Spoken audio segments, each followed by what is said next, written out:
I'm Richard Hefner, your host on The Open Mind. My guest today has been labeled this country's foremost conservative economist. Milton Friedman of the University of Chicago, of Newsweek magazine, and of wherever it is that persons of brilliance and concern gather to discuss the fate of individual liberty in the midst of ever-expanding governmental responsibilities. Professor Friedman, I wonder if I might begin the program by saying that you're a kind and a gentle man, yet you're identified by many with those who seem, to those who make that identification, to want us not to do kind and gentle things, perhaps not provide for the poor, perhaps not provide for the aged. And I wonder how you'd reconcile these phenomena and whether you feel that it's fair to characterize you as a conservative economist. Well, let me start at the end of that first.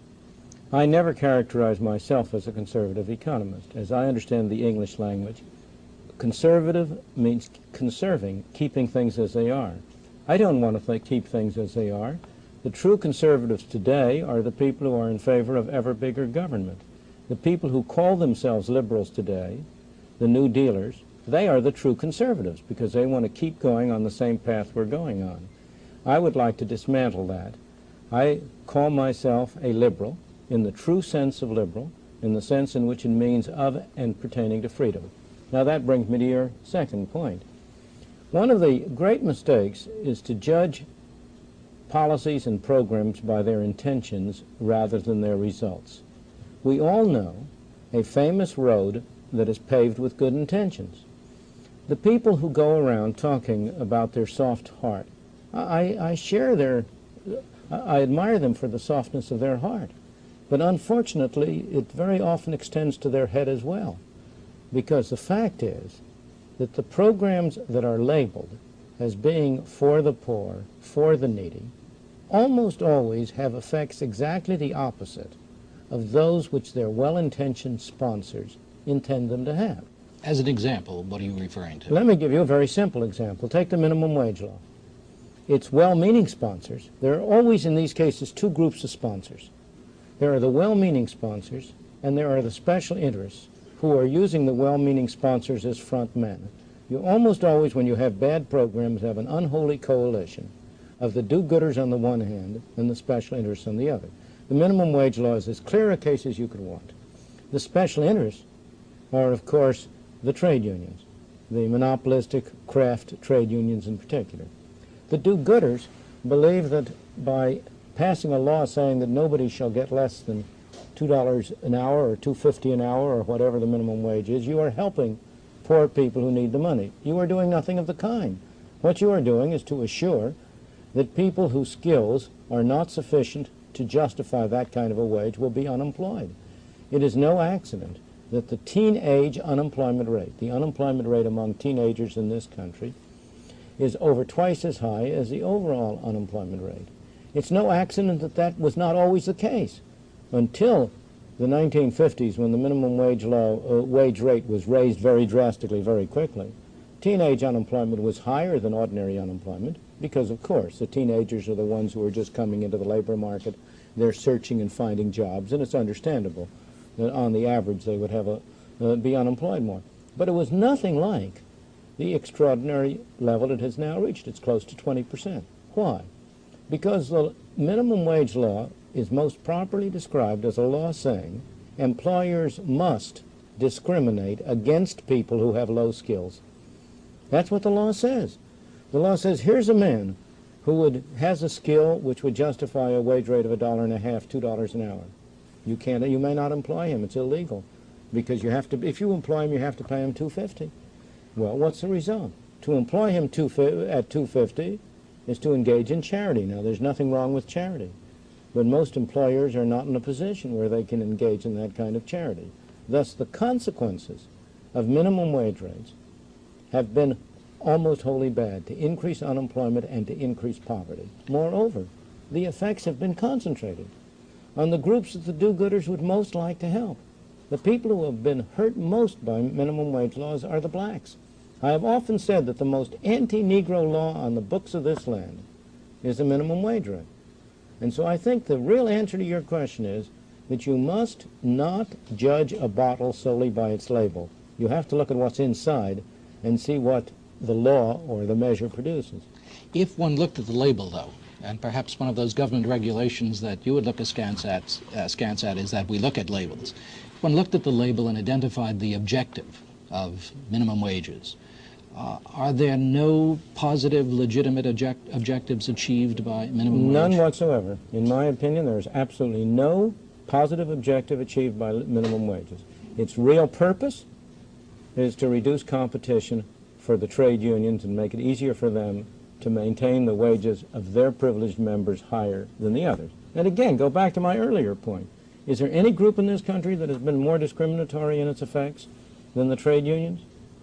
It used to be at one time, to take this point of yours, Father, you and I are both old enough to remember that it used to be lèse-majesté to criticize trade unions. The trade unions were on the side of the angels. And it was an automatic, conditioned reflex on the part of any intelligent, well-meaning man. If you said trade union, good. That's changed. And desirably it's changed. Why has it changed?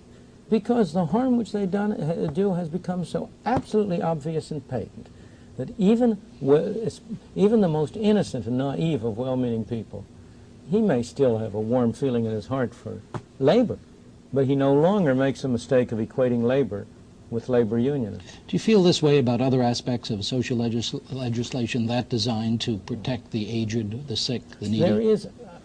I have often, in talking to audiences, especially liberal audiences, offered them a challenge. I have said, I challenge you to name me a single social measure which has accomplished its intended objectives rather than the opposite, which has not done more harm than good, and that includes Social Security. Social Security, the objective is fine, again. And again, the objective of the minimum wage law is fine. I approve it. What I'm objecting to is the means by which it's done. But the objective of Social Security is fine. But what has it in fact done? There is in this country today no tax which is more regressive and more objectionable than the tax which is levied on payrolls, supposedly in the name of financing Social Security.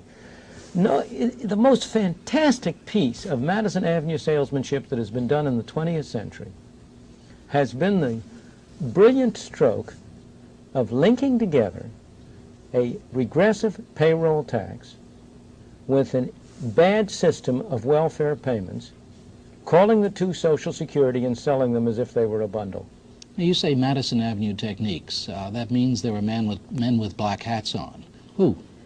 The do-good reformers who have sold these programs to the American people by telling them things that they knew were not true. That they knew were not? That they knew were not true. One of the things that always shocks me is how people whom I would trust, maybe not with my wife, but certainly with my pocketbook, in their private capacity, whom I would never question the integrity of, will in their public capacity, because they believe that it's in the best interest of other people, lie to the American people. Let me give you a simple example with Social Security, if I may.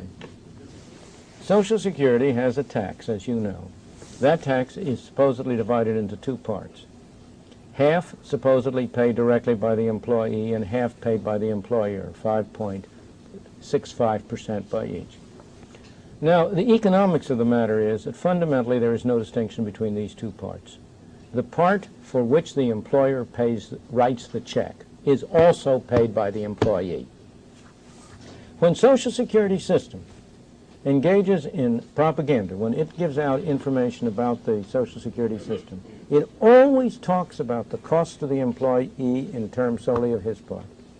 I achieved what I thought was an enormous breakthrough about 3 years ago when in a public debate with Wilbur Cohen, at that time Secretary of HEW, I got him to admit in public, for the first time that this has ever been done to my knowledge in Social Security literature, that the employer's part was also borne by the employee.